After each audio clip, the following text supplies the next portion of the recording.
अस्सलाम वालेकुम नाजरीन इस एपिसोड के आगाज में हम देखेंगे कि बोरसा के महल में तकफुर वालंस खुद से बातें कर रहा होता है और कह रहा होता है, उस्मान अगर तुम हमें देख रहे हो, अगर तुम हमें गिराना चाहते हो तो फिर मैं तुम्हारे लिए बहुत अच्छा खेल तरतीब दूंगा। इस दौरान कमरे का दरवाजा खुलता है तो तमाम तकफुरान और तमाम कमानदार कमरे के अंदर दाखिल होते हैं और वालंस के पास आते हैं।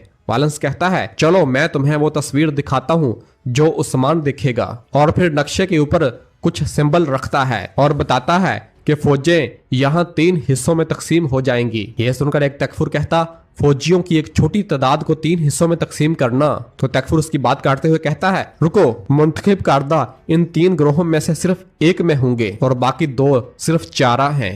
और फिर कहता है, उस्मान को 3 हिस्सों में तकसीम करके तबाह करने के लिए। और फिर एक कमांडर पूछता है, क्या हम अपने फौजियों को चारे के तौर पर इस्तेमाल करेंगे? जिस पर तकफुर कहता है, वो मुसल्लह मुसलमानों के गुलामों में से होंगे। और फिर दूसरा कमांडर पूछता है, क्या होगा अगर उस्मान ने तीनों को तबाह कर दिया तो? जिस पर वालंस कहता है, इसे करने दो, फिर वो मर जाएगा, क्योंकि मुंतखिब करदा इनके पास इससे ज्यादा आदमी होंगे जितने वो नजर आते होंगे। और फिर बताता है कि अगर उस्मान दाएं जानब से हमला करता है वो मर जाएगा, और अगर वो गलत तरफ से हमला करता है मुंतखब करदा फौजी इसकी सारजमीन में दाखिल होंगे और इन सब को खत्म कर देंगे, यानी दोनों सूरतों में फातेह हम होंगे। और फिर कहता है, बाज़ंतीनियों को फिक्र करने की जरूरत नहीं, फतह का ख्वाब देखने वाला उस्मान आज मर जाएगा।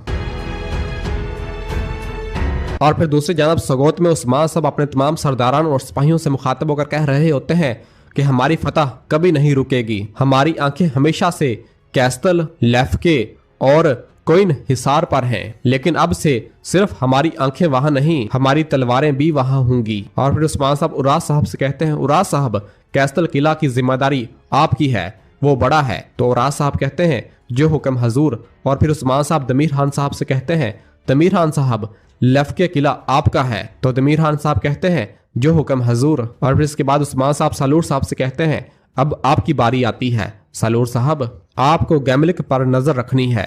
तो सालूर साहब कहते हैं, जो हुक्म हजूर। और फिर बाइंदर साहब आगे बढ़ते हैं और कहते हैं, उस्मान साहब माफ कीजिएगा, लेकिन मेरा फर्ज क्या है? जिस पर उस्मान साहब कहते हैं, तुम मेरे साथ होगे, तुम अब से मेरे साथ हो। यह सुनकर बाइंदर खुश होता है और कहता है, जो हुक्म। और फिर जरकुतै कहता है, हजूर तकफुर वालंस के कातिल, अगर हम इन्हें नहीं मारते जब सरदारान को निशाना बनाया जा रहा है जो फतह के लिए जा रहे हैं। तो उस्मान साहब कहते हैं, कुत्ते हमेशा भौंकते रहेंगे मगर काफिले कभी नहीं रुकते जरकुतै, हम नहीं रुकेंगे, अगर रुक गए तो फिर हम हार जाएंगे, हम जारी रखेंगे। सिपाही सड़कों को नजर रखे हुए हैं, चलो पहले इनकी चाल जाने, फिर हम हमला करेंगे। जिस पर अख्तमुर कहता है, इंशाल्लाह हम इन्हें वो नहीं मिलने देंगे जो वो चाहते हैं हजूर। तो उस्मान साहब कहते हैं, अल्लाह की मदद से। और फिर इसी दौरान शामिल इजाजत लेकर दीवान में दाखिल होता है और उस्मान साहब के पास आकर कहता है, हजूर हमने फौज को देखने वाले जासूसों से मालूमात हासिल की हैं, तकफुर ने पेशकदमी फोर्स को अलग कर दिया, वो 3 मुख्तलिफ रास्तों से मोहतात अंदाजे में आगे बढ़ रहे हैं। ये सुनकर उस्मान साहब कहते हैं, अच्छा तकफुर तो वो हमें 3 ग्रोहों में तकसीम करना चाहता है। और फिर पूछते हैं, मुझे बताओ वो कौन से रास्ते इस्तेमाल करने जा रहे हैं? तो शामिल नक्शा निकालता है और नक्शे को उस्मान साहब के सामने रख देता है और बताता है, हजूर पहला ग्रोह ये रास्ता इस्तेमाल करेगा कैस्टल जंगल के पीछे का, और दूसरा ग्रोह गैमलिक सड़क पर नहर किनारे से जाएगा, और आखिरी ग्रोह एजनिक के पीछे चट्टानों की पैरवी कर रहा है। ये सुनकर उस्मान साहब कहते हैं, तो ऐसा है, तकफुरान वकीलों में रहते हुए फितरत को समझना भूल गए हैं। और फिर कहते हैं, अब मुझे बताओ सबसे माहर दस्ता आपके ख्याल में कौन सा रास्ता इख्तियार करेगा? जिस पर तमाम सरदारान सोच विचार में पड़ जाते हैं। तो कोनूर कहता है, तेज तरीन रास्ता नहर किनारे वाला रास्ता है हजूर, बोरसा या सरहदी इलाकों तक वहां से जल्दी पहुंच जाएंगे। और फिर जरकुतै कहता, और कैस्टल जंगल में वो छुपे हुए हैं हजूर, अगर वो सही सलामत जाना चाहते हैं तो वो इस रास्ते को इस्तेमाल करेंगे। तो उस्मान साहब कहते हैं, तो आप कह रहे हैं कि चट्टानें सिर्फ बकरियों के लिए है? फौजी इन्हें क्यों इस्तेमाल करेंगे? नहीं, अगर माहर तरीन दस्ता हम पर हमला करना चाहता है तो वो इस रास्ते को इस्तेमाल करेंगे। और बताते हैं, एजनिक की चट्टानों की पैरवी वो माहर दस्ता करेगा।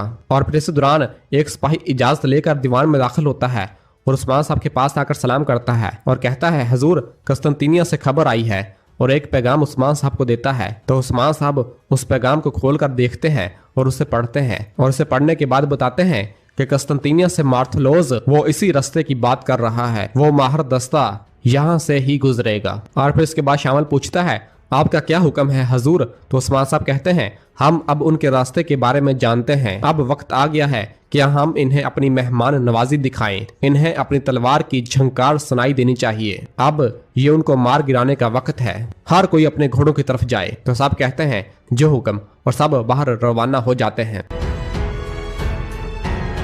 और फिर दूसरी जानब जंगल में बुरहान और असरिगुन खातून जब आइचरण की जानब जा रहे होते हैं तो रास्ते में बुरहान कहता है हम करीब हैं, बिल्कुल खौफजदा या परेशान न हूँ असरिगुन खातून, हम आपके जासूस को सही सलामत तलाश कर लेंगे इंशाल्लाह। जिस पर असरिगुन कहती है मैं क्यों डरूंगी। जिस पर बुरहान कहता है वैसे काफिर हम पर हर वक्त हमलावर होते हैं, अगर मैं यहाँ ना होता तो आप क्या करती। जिस पर असरिगुन कहती है दुश्मन से लड़ने के लिए मेरी कलाइयां मजबूत हैं बुरहान अल्प, अगर तुम यहाँ ना होते तो भी मैं ठीक होती। इस पर बुरहान कहता है ए वल्ला, और आगे की जानब बढ़ते हैं।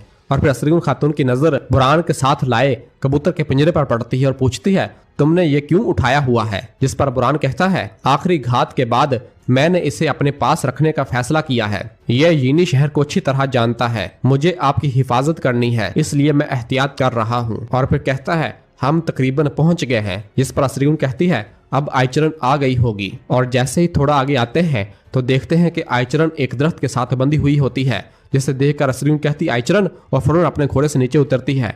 और बुरहान और बाकी सब भी अपने अपने घोड़ों से नीचे उतरते हैं।